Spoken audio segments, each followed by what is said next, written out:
For it. Okay, what was it? Trisha was your name, yeah? Yeah, Trisha. I'm Neil. So you've agreed to take part in a few questions this afternoon, which is good. Okay, so would you say that you're an open-minded person? Yeah, I would say so. Yeah.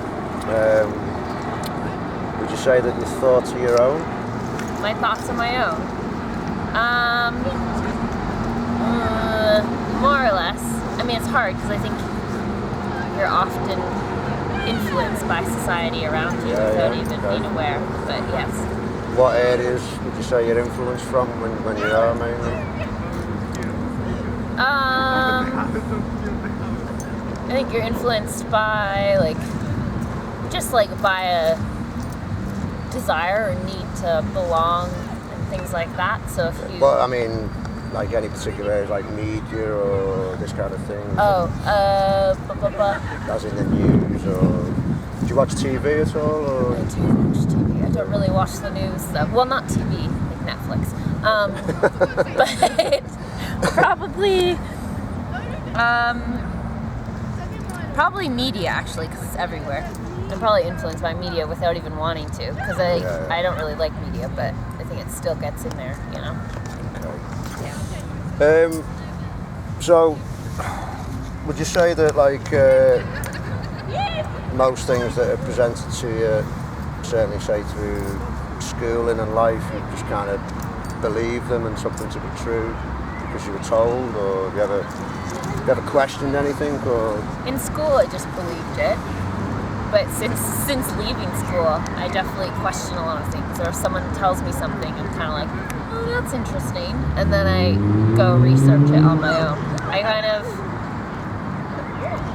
I guess I kind of enjoy being exposed to a lot of different cultural ideas and social ideas, but then I go off and explore them and decide which ones make sense to me.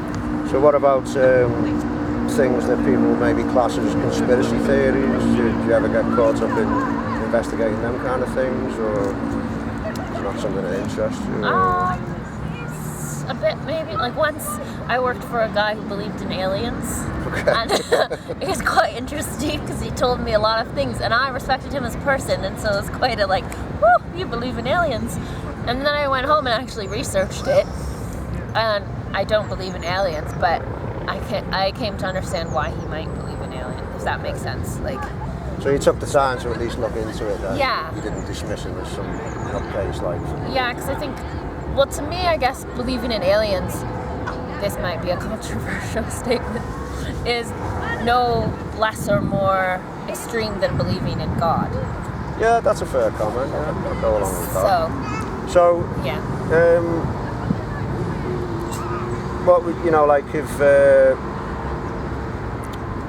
you're, like, obviously you've proved the point that obviously you went off and investigated that, you don't actually believe it, but you give it the time of day, which is good, which suggests you're open-minded. And so, in terms of the world we live in and what's perceived about the world we live in, do you take that all that as being factual and true? I mean, what do you mean by that? Well, more like the geography of it all, and just as a starting point. Yeah. Okay. I think so are you? I guess I've lived in a lot of different parts of the world. So you've travelled a bit and you've flown quite a bit as well. Yeah. I would guess. Yeah. So what about where do you stand with science? I mean, are you a fan of what would be classed as formal science, which, you know, based around mathematics and equations and like F equals mg and things like that? Yeah. Well, I've not heard of that one, but yes, yeah, I'm down with that kind of science. I guess. You're down with that kind of science. What about what's referred to as like natural science, where, you know, things are like observable, testable, measurable, repeatable? Wouldn't that be the same? Well, not really, no, because it's more to do, obviously, with your observable reality, isn't it, as opposed to someone dressing something up in a mathematical equation that can be there or thereabouts, you know, to fit the But I thought, but didn't they get the mathematical equations based on the observations? Isn't it Not really. No, there's kind of two. There's you know, Okay. science is kind of broken up a bit guess I more. believe I mean, what you got to bear in mind is maths is like is a man-made language anyway. So you know, do we perceive that to be true and correct just because we're told it is? You know, do you understand what I mean? Like, I know we're told 1 and 1 makes 2, Right. etc. Yeah. But is that to be believed? You know, Yeah. because man come up with it in the It's just first us place. saying that. Yeah. Obviously, it's a format that we use in our daily lives for the most part. It's Yeah. really all rely on maths. But what I'm saying is with what's classed to say the formal science, that you know the equations are kind of like they only ever end up being theories in most cases. You know what I mean? Which is there until someone comes along with a better model. You know. So, okay then. Well. Guess I believe both. If that's possible. So do you follow space at all? Anything to do with NASA or these kind of No. things? You're not a Trekkie? I stare or... at the stars sometimes. Okay. What do you believe them to be? Do you believe them to be what you're told they are, or is it just... Yeah, like burning hunks of gas Okay. and stuff. Yeah. So in terms of, I'll use the word planet. We live on a planet, yeah, which is a spinning ball, Yeah. travelling through infinite space. Yeah. Do you know some of the basic facts around that in terms of the way we spin and we move and what? At one point in my life, I Yeah, did. yeah. So, you would have took that. So if I remind you that we spin at 1,000 mile an hour on our axis, Yeah. At the equator, it's 1,040 something for argument's sake. We then move around the sun at 66,600 mile an hour. Okay. And then we move through the galactic centre at, I don't know, something 500,000 mile an hour. It's quite ridiculous figures. If you ever detected any of this kind of motion, No. would you say? No. Now I've told you the sort of figures, does that seem plausible to you Yeah. that is the case, yeah? I guess so. Yeah. Because of the gravitational, like the centrifugal force towards the center of. But centrifugal force is something that would like throw you off something more than draw you into it. But it doesn't it? No, it like keeps us on Earth. Well, what we're talking about now, centrifugal Oh, force, maybe I'm or we're throwing talking out about gravity. terms. Well, it's okay. I mean, Because the force that goes in towards the center of, like. okay. Why do you believe? What is it that makes you believe that to be the case? I guess just from growing up and learning it in science and physics. Yeah. So you've got no practical like, experience, or observational- you've never done an yeah, experiment proof. yourself to No. prove it. Okay. I just choose to believe. So if I said to you that, as opposed to gravity, density and buoyancy would explain things, as in, if it's lighter than the air in the environment, it will rise up. If it's heavier, it will come down. Yeah. Okay. That makes sense. Yeah. That makes sense. So, based on that, is there a need for gravity, do you think? Well, there is if we're like spinning, flying through the universe. But if we're not, then no, I guess. Okay. But you accept that the buoyancy density thing makes sense, okay? So, for example, we fill a balloon with air, it won't particularly rise, it'll just bounce about, yeah? Yeah. You put helium in it, then it's going to go off, yeah? Yeah. Because the helium's obviously lighter than the air. Yeah. You take a ball in a swimming pool with air in it, we try and pull it under the water, what does it want to do? It wants to come back up, yeah? Okay, so you've got an understanding of where I'm coming from there, which... and do you also understand that gravity is actually a theory and it's never actually been proven? I guess In so. terms of, observable, testable, measurable, repeatable experiments, as it as I mentioned earlier. I guess they only ever proved it by dropping, like... Well, if you believe, if you perceive that to be what proves it by dropping something, but I just take it as, you know, me doing that now is that fag packet is heavier than the Earth. But why would, if gravity doesn't exist, then why would that not just float or go up? But who says it needs to float or just go up? Or I mean, it's denser than the air, isn't it? So that's, to me, that's kind of like... But then going down implies that there's some sort of something that's pulling things down. Do you know what I mean? Well, not if you're accepting the density buoyancy kind of thing, because like I say, me doing that, I'm just really letting something go that is denser than the air. If I had a helium balloon and let it go, as we just agreed, it would go up. Now, why isn't gravity going to pull that down? Because it's less dense from the air. So the air is being pulled down. So you're saying gravity only works basically on the density of the object then, because I kind of find that a little bit confusing, and not what your answer, but to believe that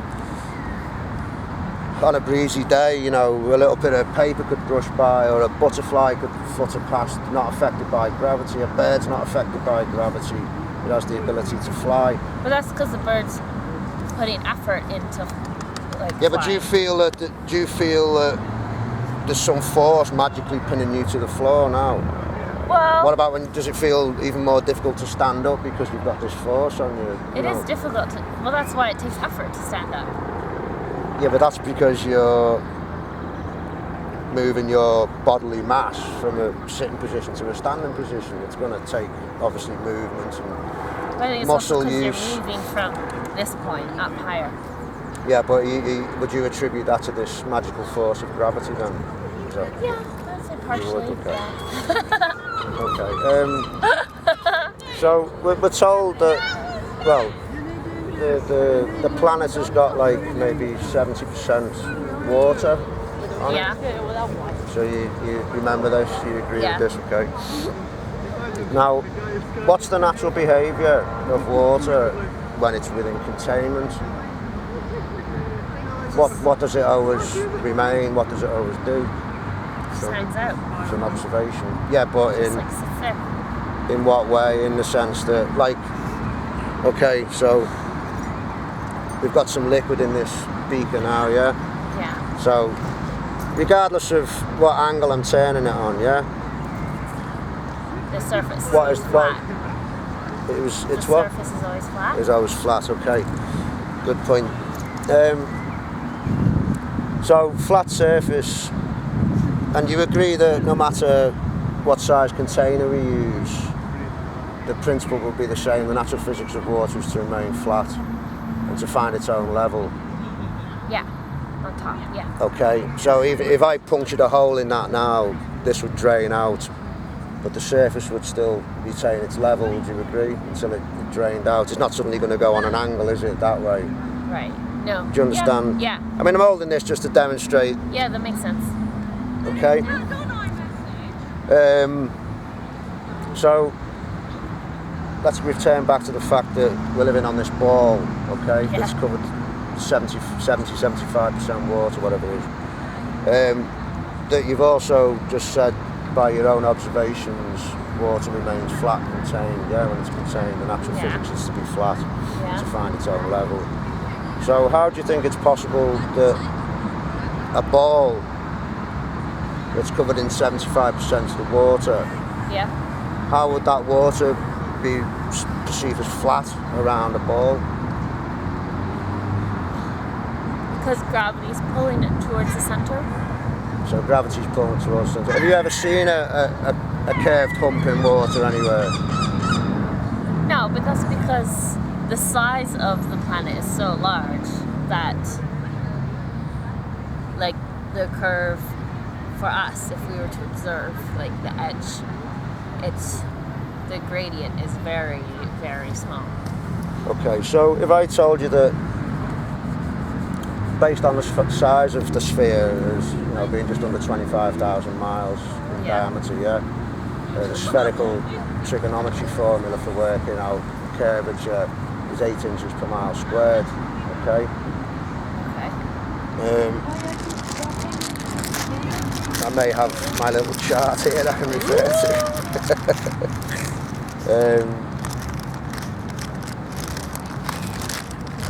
Got my jumper. Oh yeah, no problem.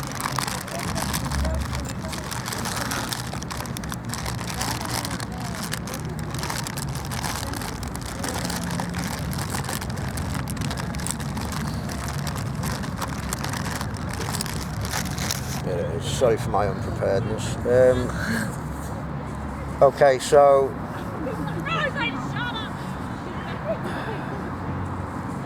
let's just say, for example, 200 miles of distance, yeah? Okay. I'm picking that because it's from the start point to the end point, right? The horizon at the other end should be at 200 miles, should be just over 5 miles lower, just to give you an example, yeah? Okay. I mean, let's go to a smaller, so that's quite significant, isn't it? 5 miles. 5 miles is like as high as a plane flies in the sky, you know? Yeah. Okay? Yeah. Now, if we go to, like, say, 10 miles, okay, which is probably the distance between Brighton Pier and Worthing Pier. Okay.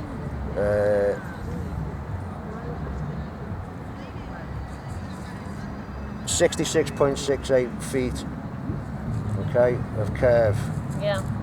Now, if I was to tell you that I've been at the base of Brighton Pier on a clear day and I've filmed across to Worthing Pier and can see the bottom of it, does that not seem a bit strange, considering the fact that, you know, this is not my, you know, this is official, you know, with the radius, well, that's, but yeah, it still equates to the just under 25,000 miles. We should be buried behind 66 foot of drop, but I can see it all, and I've seen it all. Would that not raise a that has to do with like perspective as well, like. So I can see round it. I can see beyond the 66. So that's what you would suggest. Yeah, okay, fair enough. So. No, I mean, I don't know. Yeah. Listen, the answers are your answers. I'm not trying to like coerce you into saying what I want to hear. It's whatever you feel based on what I'm asking you. Okay, well, we're on the beach. We're looking out at the horizon. Yeah. Horizon. The word horizon. Horizontal. What does horizontal mean when something is? Yeah. Flat. And level, yeah? Yeah. So the word horizon that we look out to comes from the word horizontal, flat and level. Have you ever seen a curve side to side when you look out to the ocean? A little bit. You think you have, yeah? Yeah. Okay. So when we see a ship out in the distance on the horizon that we can clearly watch disappear, and it's not suggested, it's observable fact that the hull will start to disappear down first, and if it's got a mast, that'll be the last point you'll see. Right. We're led to believe from school days that that's the ship disappearing over the horizon, yeah? Right, yeah. So again, if I pull out my camera, watch it disappear with the naked eye, and then zoom it back in, I can see the ship pull down to the water level. How is that going over the curve? How is that dropping over the edge of the board, you know what I mean? Because my camera doesn't have the ability to zoom around a bend, you know what I mean? Yeah. And whatever we perceive the horizon to be from the coastline obviously can vary, as you said, to our perspective, atmospheric conditions, but I can see the wind farm platforms now. They're between 8 and 16 miles off the coast of Sussex. I can see them on a clear day. So I know I can at least see 8 miles, you know, if they're 8 miles near to Brighton. It could actually be more. I don't know which point on the coast they're 8 miles or 13 or 16. Okay, cool. So interesting. Okay, and you understand a little bit about spaces, like space is a vacuum. We're told space is a vacuum, and we're in a positive pressure system, yeah? Yeah. So would you understand the fact that it seems a bit odd that a positive pressure system and a negative pressure system can be side by side without a solid barrier? because the natural Does seem a bit behaviour, odd. the natural behaviour would be for them to equilibrate. You know what I mean? Yeah. So you understand that. So we had a pressurised deodorant can here now, and I stuck a pin in it. Then the content is going to come out and join.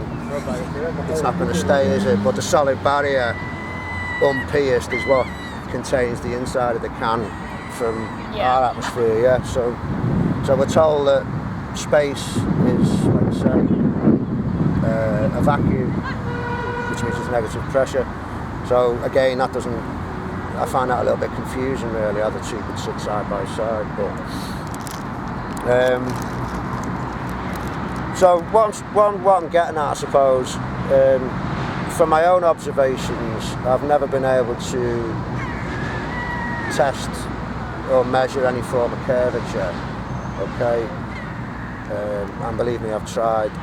Obviously, I understand what the natural physics of water are, and I've never seen a hump in the ocean, never experienced it. And obviously, what I've just said about the vacuum, also I find a little bit strange. So I'm kind of having a problem believing that we live on this spinning ball, because I've never felt the motion, as you've said. Now, from my own observations and research, everything is suggested to me that it is a flat plane. How have you ever heard anyone ever discuss this before? What's your initial response to that? No.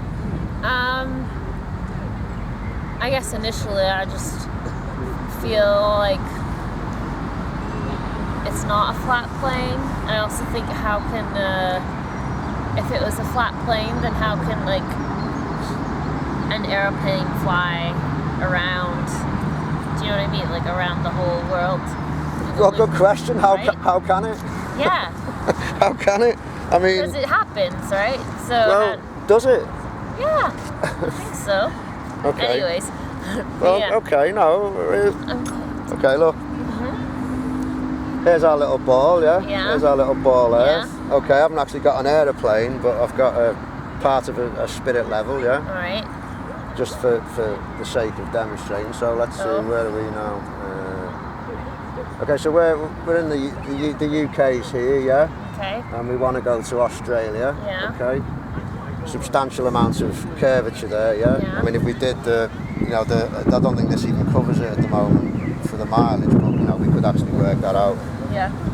So, this takes off and this flies round and it lands on that landmass. Yeah. Okay, which is virtually upside down. So, what's your initial thoughts on that? Does that make sense to you? Hello. Hey man.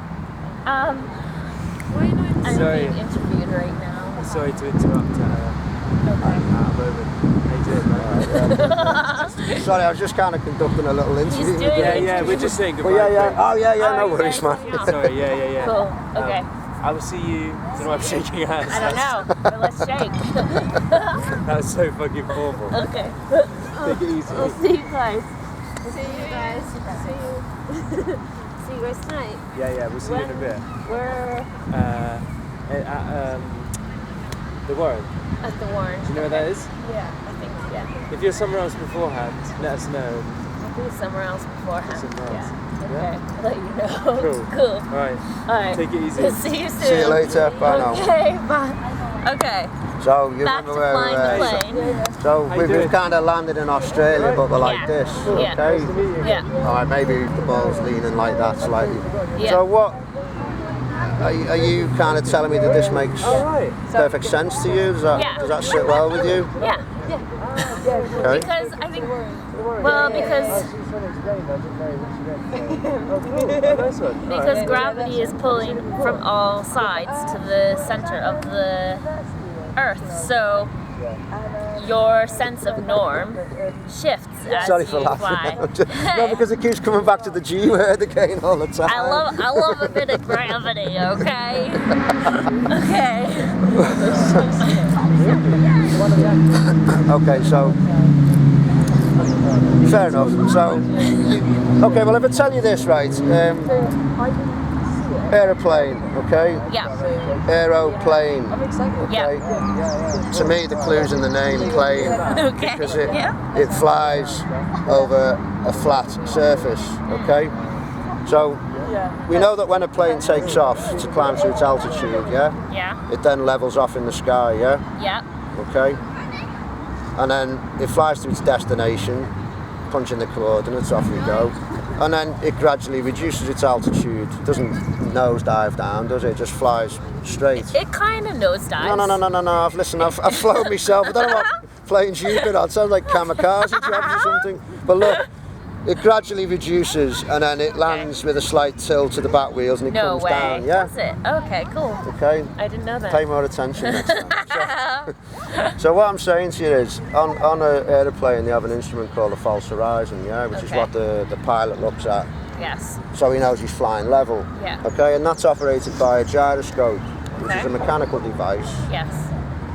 There's no fancy electronics in it. Okay. Okay, and obviously every time the plane's out of level, he will see that on his horizon based on his gyroscope and adjust Right. accordingly. Okay. So what I'm saying to you is, if we were then flying around a sphere, okay, Okay. then the plane would not be flying horizontal. So therefore, the pilot is going to be constantly nosing down Okay. to keep track of the But sphere. it would be flying horizontal if you take it at relative to that one point underneath it. We keep coming back to the relative. You see, this is like I say where I've got the problem, because a lot of things, you know, are coming down to common sense, and I'll just say I've been like researching this kind of stuff for maybe 15, 16 months now. Okay. So I've covered most kind of angles. Okay. And again, I'm just going off my observable reality. It's not a belief, because I don't have the ability to wholeheartedly do the testable. Yeah, exactly. It's all about questioning. Yeah. But the more I've questioned and the more I've looked, I am struggling with this concept. You know what I mean? And what I'm more inclined to think is that it is some kind of flat plane, and we are stationary, and the luminaries, heavenly bodies in the sky, are circling around us. Okay. But I still, if I am the plane, Go on. and and I'm like, achoo, and then I land here in Australia. Yeah. And then if we're flat, then how does this plane then continue But why around? But why has it got to and continue back around? I up? don't understand. But it has. But why can't it just come back the way it came? Or It could, but it can also do that. So how can it do that if we're flat? okay. Well, look, I've got a picture I can show you, which it doesn't. Again, I'm not proposing this as like exactly what this is, but it's just maybe it's difficult for you to get it in your head. Okay. So that's a flat disc. That's the sun. That's the moon. That's Australia. There's the UK. Okay. So it's proposed that the North Pole is the centre of this. Okay. East to west is still east to west, and south is the full circumference. Okay. Okay. So if you But if no one's ever circumnavigated the ball north to south, okay? It's never been done. really? They've done, well, yeah, you can look into all these facts yourself if you're interested. Okay. East to west has been done. Okay. So east to west can be done on a flat disc, just as the same as it can on a sphere, yeah? Okay. Yeah. Like I say, that's not what I'm saying is my belief, because I don't know. Yeah. But this concept is making a lot more sense, and it's resonating a lot Right. more with me than this is, you know what I mean? But then if this was true, then what, like, someone in theory would be able to walk the entire circumference. Well, yeah, they would do, But yeah. but that doesn't make sense. Like, Why? I don't know. But has anyone ever, like, because people have gone to the South Pole, and it's not that big, you know what I mean? Well, They've not fallen off the South Pole. well, no one said anything about. Well, I don't understand why we have to fall off. I mean, this could be infinite for all we know. But on this particular picture, it's proposed that this is a wall of ice, which is all of what we know as Antarctica. Well, if you look at it logically, right, Antarctica on the bottom of a sphere. If that was unfolded out to be a flat disc, then you could quite easily see how that landmass in the centre of a continent could actually form a ring. If this was folded out, a bit of that would make a ring, wouldn't it? The same way as if you took that and made that into a sphere, which you can do on the likes of Photoshop, all this outer edge would form to the bottom to give us this concept. Okay, just something for you to think about. Also, I mean, again, nothing I'm endorsing here, but this was, you know, Gleason's, who's a renowned map maker, new standard map of the world. I think this is 1896 or something. And, you know, that was found in a Boston library. Not my version of it, but, you know, that particular map. Okay, the seasons, it's a bit small to read, but the seasons and the patterns of the sun are all explained here. The other thing, which I think is quite relevant, is all the ancient civilizations and cultures, you can go way back and name who you want, all believed in this flat plane kind of system. And I don't know if you know, it was only sort of 500 years ago that we then started believing, or were told that we lived on a globe through a series of events involving Copernicus, etc. Blah, blah, blah. But again, that's just another example of some ancient map. But, you know, Mayans, Norse, you know, Hindu, whatever culture you want to name. I mean, there's some wild speculation. I don't think it was the Hindu that believed it's a flat disc on the back of a turtle, you know. Oh, yeah, the turtle goes a little bit too far for me, but, you know. American. Those Aboriginals. Yeah. Now, this isn't the widest. Now, this is an independent. I mean, if you can find this image online, it obviously shows a greater expanse. I couldn't fit it all on the picture. But this is an independent weather balloon sent up to about 21 miles, 22 miles. And I've actually seen this video on the internet, and this just pans round showing what looks like a flat surface to me. There's no curvature detected anywhere. That's the famous picture from NASA, Earth Rising, in 1972. I mean, that's supposed to be took on the moon. It's funny how the moon, it's 4 times smaller than the globe. Yet stood on the moon, the globe only looks this big. I find that a little bit bizarre when... It's because it's so far away. Yeah, but look how big the moon looks when we're looking at it on a full moon. It's not much bigger, it's not much smaller than how that looks. And we're like 4 times bigger. Yeah. Do you get what I'm saying? Because on this kind of model, the sun and the moon are totally closer than what we're told. Like the sun isn't 93 million miles away. Right. I won't quote figures because it's not certain, and it's suggested that the sun and the moon are very similar in size. And you know the old yin and yang sign? Yeah.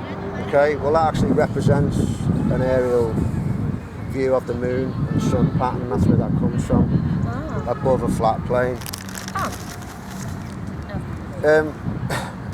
This is something NASA produced last year. It was a video showing this passing. That's supposed to be the moon. Does that look real? Did you believe that to be real? It doesn't look very real. It looks kind of like quite amateurish, doesn't it? Looks a bit fake, yeah. Well, if I told you that by NASA's own admission on their website, we don't have a real picture from space of the Earth. We have composite and CGI, so not real photographs. And if you go and you can actually go and look yourself, it'll show the various versions of the blue marble dated, and you can actually see the ball is the same size next to each other, but the continents are different sizes. Like on one, America looks so big, on another it looks a different size Really? again. Oh yeah. Interesting. So this is what things I've uncovered, which again have made me question, you know, what we're told. That's just another example of a Hebrew interpretation. But yeah, that pretty much covers the pictures. I mean, is there anything you'd like to ask us? Anything that you're curious about based on what I've said? I mean, how's it? No, How's it sitting with you? Like, I mean, Yes.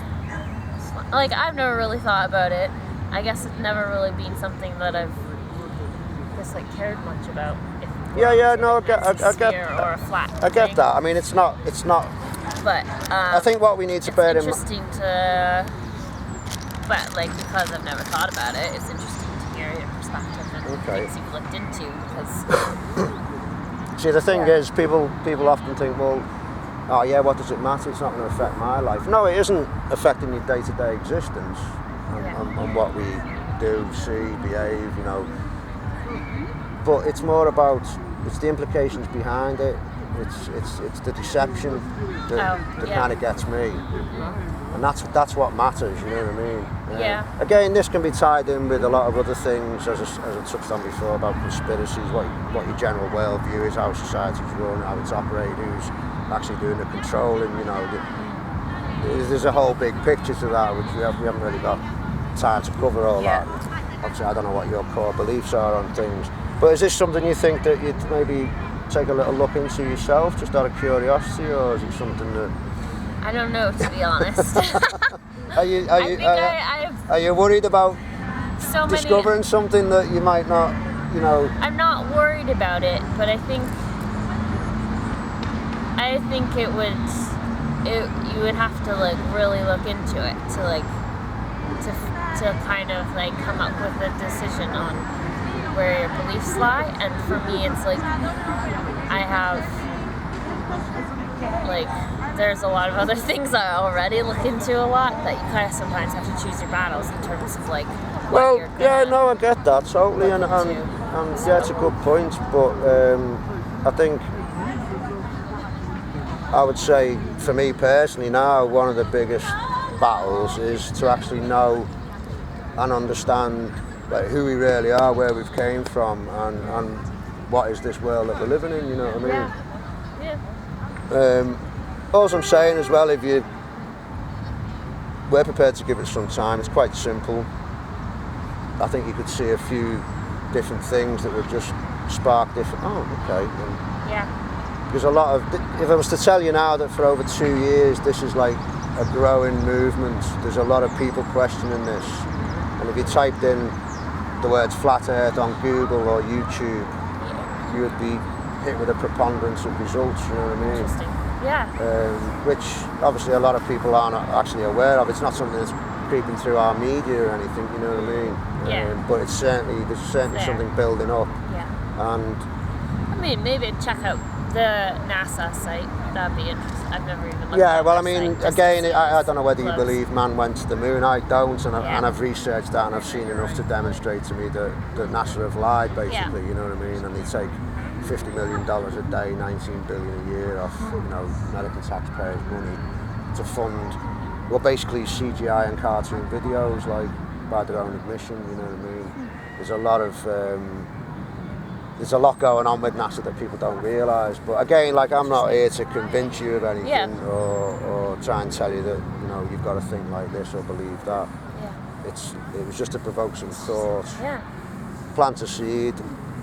Maybe you'll go and look at it a little bit, and maybe you won't, you know, maybe you think, oh well, whatever. We had an interesting chat, whatever, you know what I mean? Yeah, no, it's cool, it's interesting. Alright, well, I much appreciate your participation, and I mean, would you be happy for me to put this on YouTube, or? Sure, yeah. I mean, I wouldn't edit it in any way. I mean, I wouldn't even edit the bit with your friends interjecting. I mean, I think it all makes for the viewing myself, but I mean, would it be a problem to you, like? I think it would be fine. Or do you want me to let you see the video? Maybe let me see the video first. Okay, well, I'll take your email or something, we can sort something out. I won't actually go and upload it, I'll let you see it first. Okay, great. Because I think you answered well, you know, there was nothing that's going to make you look... one way or the other. No, and I'm not looking for that. I'm just looking for people to be honest about how they see things, you know what I mean? And I appreciate your time and effort. Cool. Nice meeting you. Nice meeting you too.